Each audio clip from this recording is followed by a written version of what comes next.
After knight f3, the Réti is on the board. The move I like to continue with is h5. This is not a joke and it's not a bad move. The idea is very simple. It's because it's understood that the white player will play something like this: g3, bishop g2 and castle.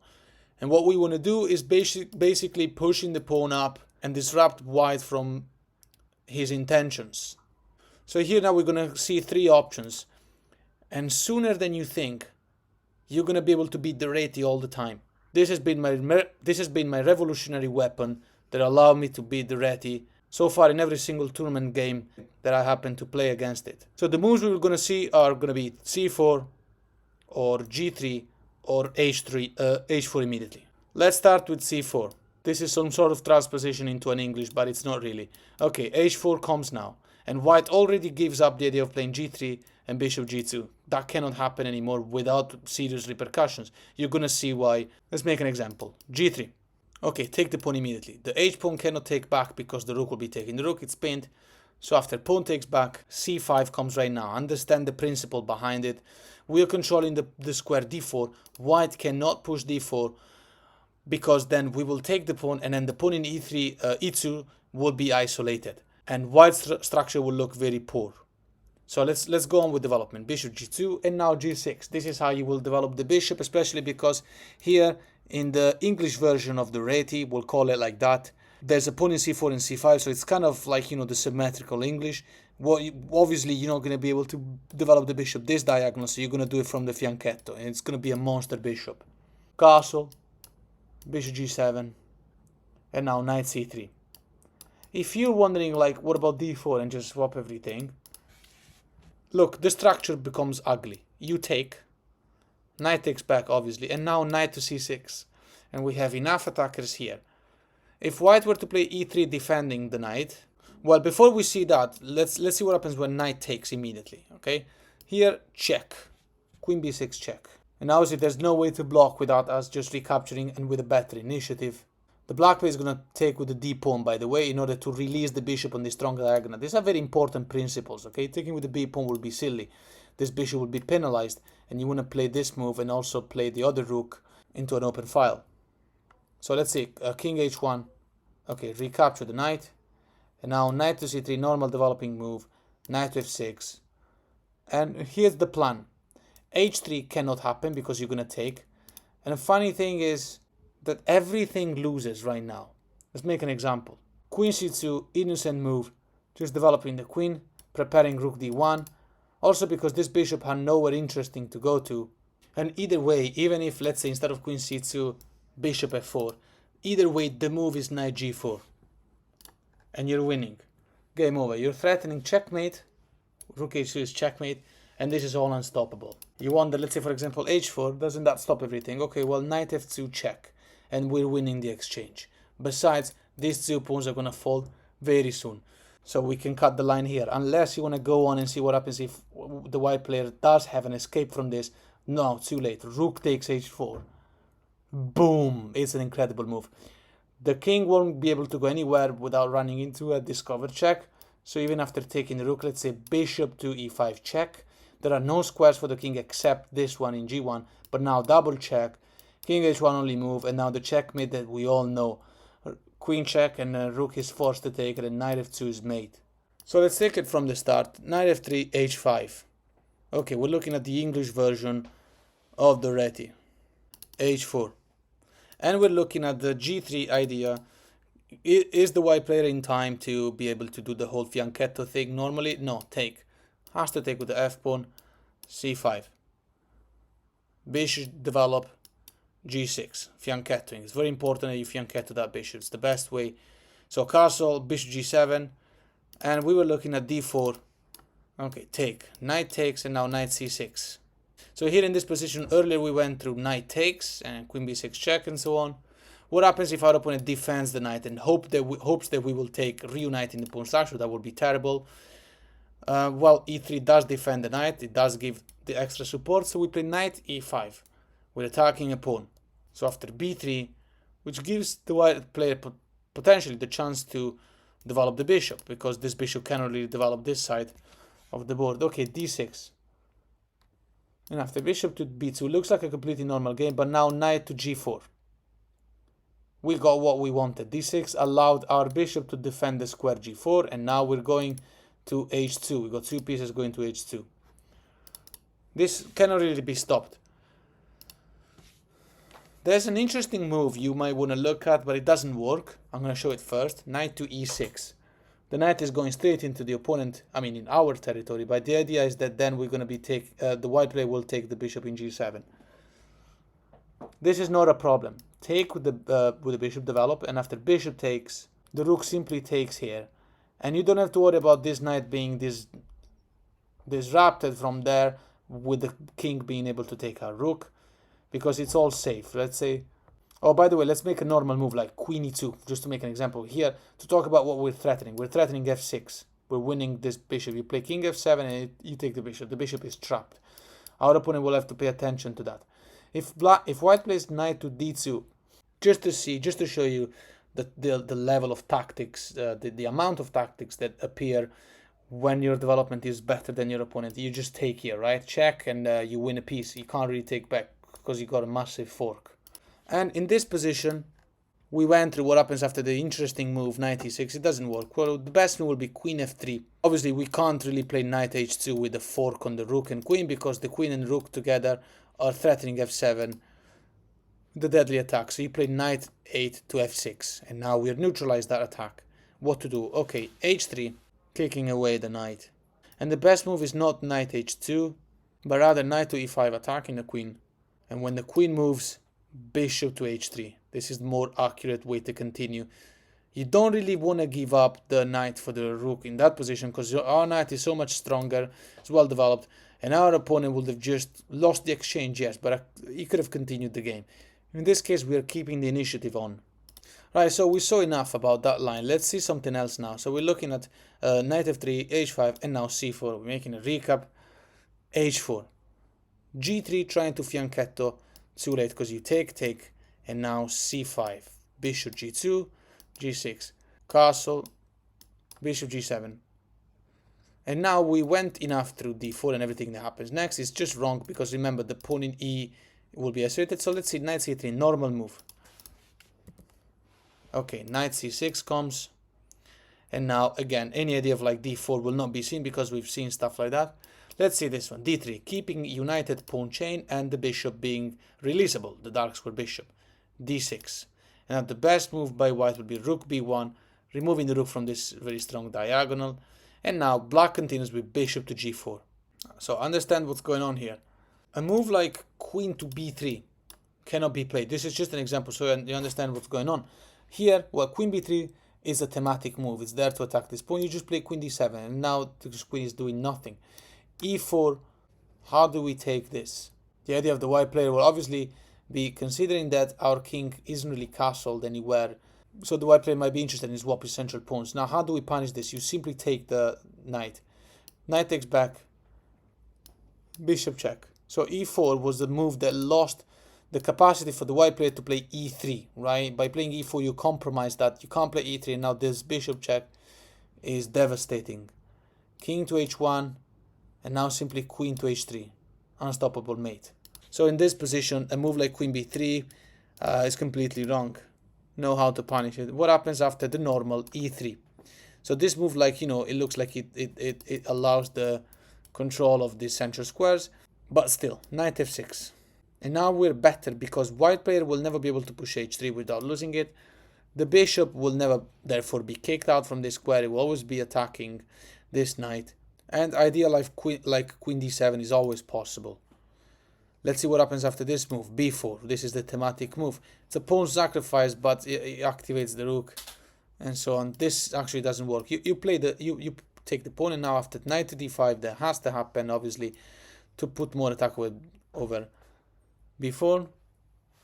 You play a5 to support it, and that's it. a3. Now it looks like we actually are going to give up a lot of initiative to our opponent. But here the move is knight takes d5. Takes back, and now knight e5. So it looks like we are going to give up the pawn. A takes, but now we do this, a4. And this is a passed pawn, and we never have to worry about this pawn, because we're going to protect it with b5. The center is closed, so we don't have to worry about the bishop attacking this rook.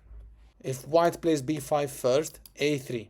And after rook a1, looks like we're going to lose this pawn. But now we take the knight with check.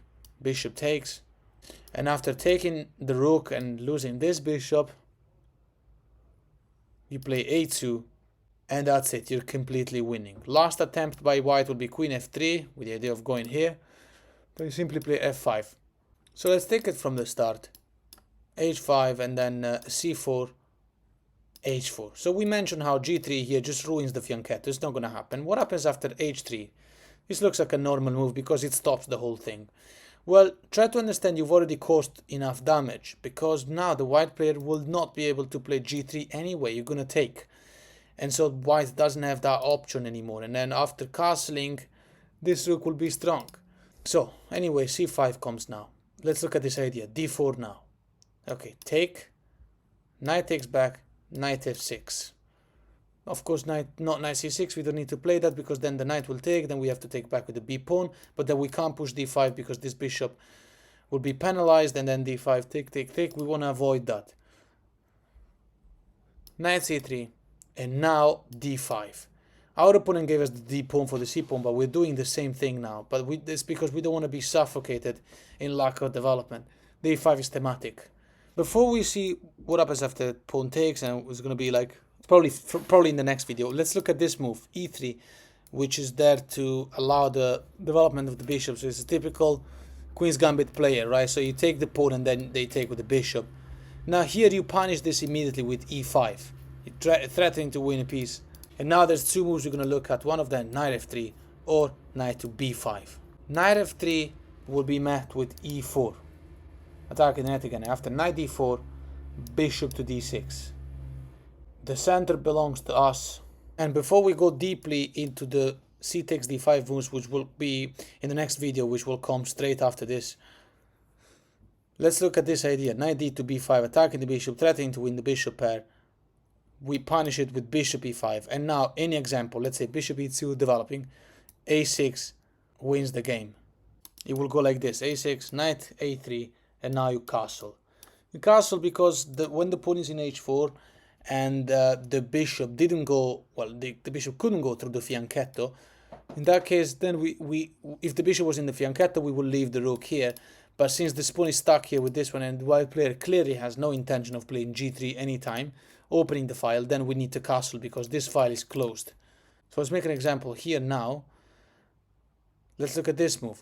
Pawn takes in d5 now. Okay, it looks like that's a free pawn, but it just gives us development. We never have to worry about the c takes d5 type of idea because that pawn is never going to be supported. We have this.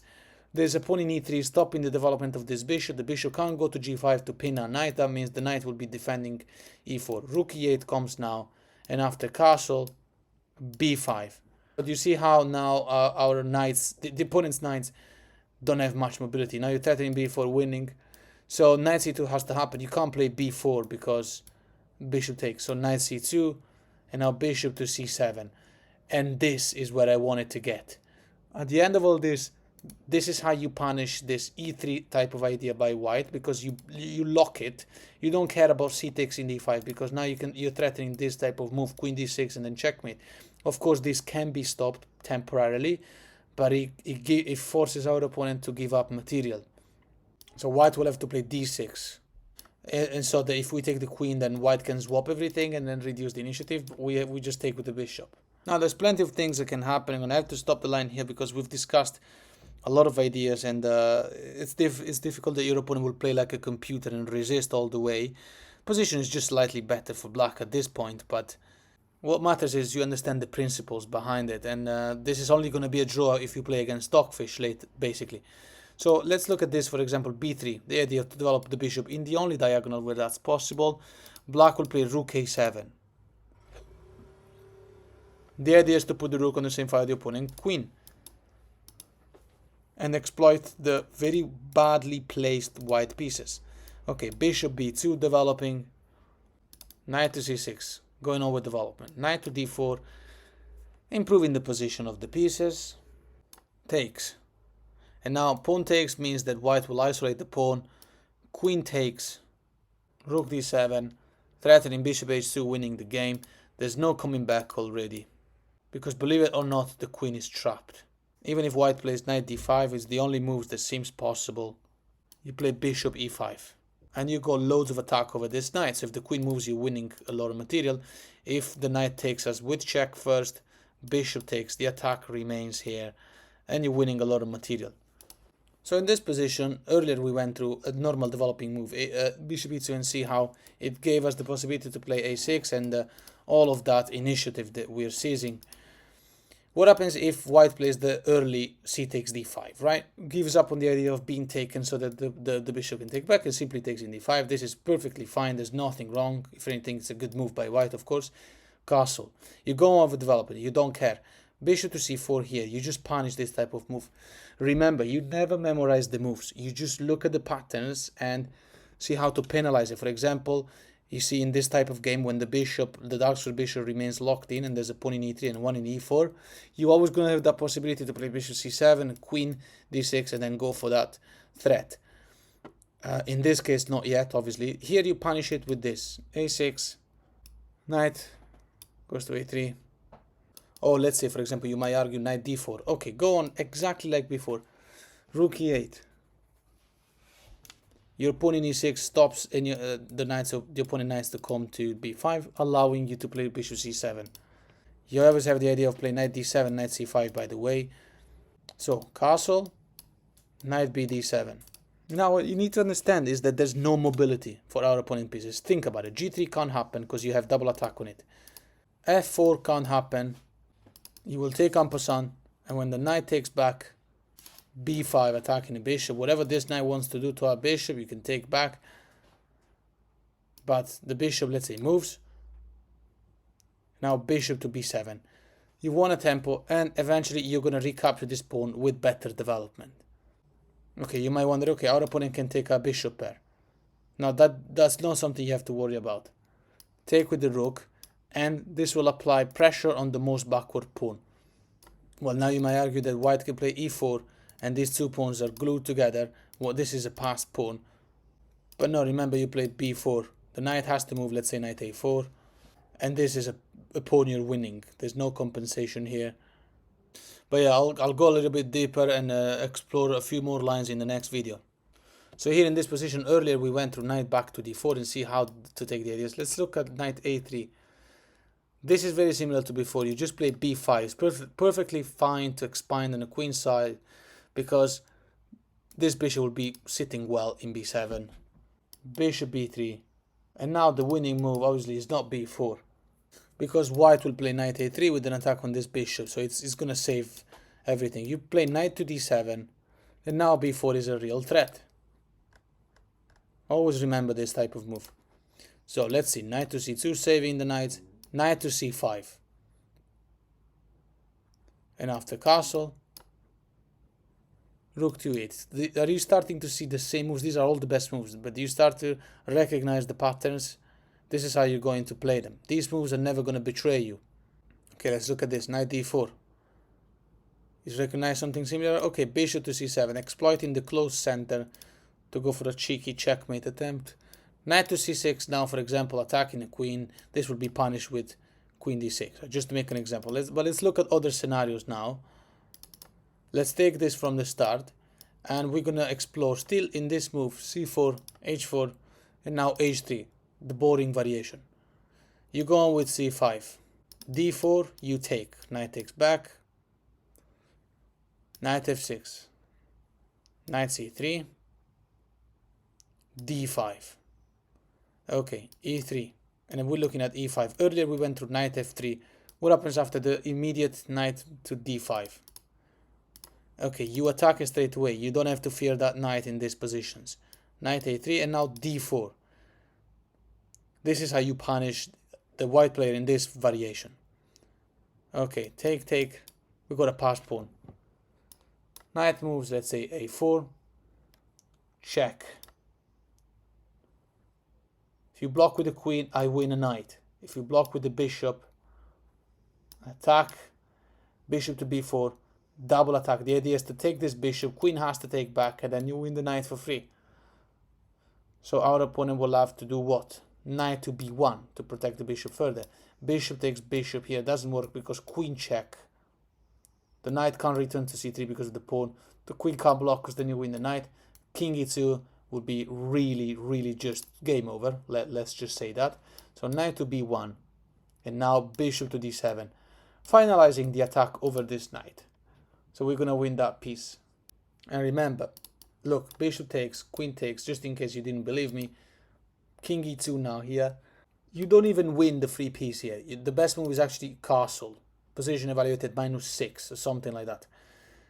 Which means that our opponent will have to give up 6 points in material instead of getting checkmated. So in this position, what happens after b3? Defending the knight. Okay, still, you take. Pawn takes back, and now castle. And it's going to be too late for white to defend against this. Rook e8 is coming, and that's going to be it. There is nothing to do, simply because d3 is also coming. And the development of the white knight is impossible. Let's say bishop e2, okay. Play d3 immediately, this is important. Otherwise our opponent will have the chance to castle. d3 immediately. And now if the bishop goes anywhere, rook e8 becomes too strong. So after, let's say, bishop takes, still, check. Bishop e2. Looks like we gave up a pawn, but he actually won 2 tempos. Knight c6. And after castle, rook a to d8. Game over.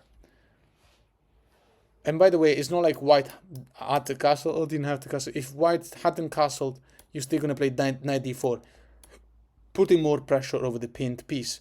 And so if white castles, you think it doesn't really escape from trouble because rook a d8, we have enough attacker over d2. There's no escape here. You might wonder, okay, bishop takes b4 with an attack on the queen. Quietly, just take back. And now the attack on the white queen remains. The queen will have to move. But whatever she moves, we're going to take the bishop. If the queen goes to e1 to still defend the bishop, queen to b2. Oh, and knight c3 doesn't really defend everything. Because you know the knight is defended, the bishop is defended, the rook is now defended, everybody is defended. But you just complete the masterpiece with knight d4. The bishop is pinned here. You're winning now. One more example regarding a different line. So knight f3, h5, c4, right? Still talking about the English variation of the Réti. h4. And now we're not looking at anything happening here, but rather d4. What happens when our opponent just says, you know what? Keep pushing that silly pawn on the side. I'm going to take the center and see if I can transform this game into some Catalan or some regular Queen's Gambit or whatever. h3. And this will convince you that by playing h5 as first move against the Reti opening, you are not just deflecting from theory, preventing your opponent's knowledge to play a role and giving some sort of advantage, obviously. Not only that, what you're doing is you're preventing your opponent from having any safety for the king. Right, so let's say, for example, pawn takes, right? That's not good because it looks like, a free pawn, but then you play g6. This is an example. Bishop to g5. Let's look at this. We haven't seen anything like this. Bishop to g7. Knight to c3, normal development. d6. e4. How do we respond to this? c5. We are inevitably going to reduce the control of the opponent's center by taking the pawn in d4. So this central avalanche of pawns isn't really a problem for us. d5 will not be good. Here the white player gives up on any castling attempt, even on the queen side. Because he will just take the knight, pawn takes back, and now you can recapture this pawn. That's it. The white player didn't have to do that. Although you might argue the game is still playable, of course it is. But we're going to recapture the opponent's bishop pair, and our king is safer. So where's this bishop going to go if he wants to avoid the trade and go for a potentially better endgame? First of all, the game is quite closed at the moment, so the bishop pair isn't that valuable.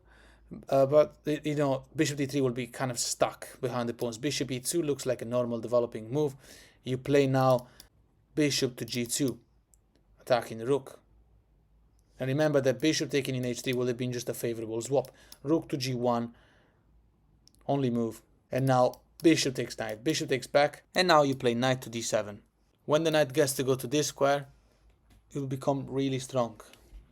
Okay, let's see what happens now if our opponent tries to activate the queen. Queen to b3.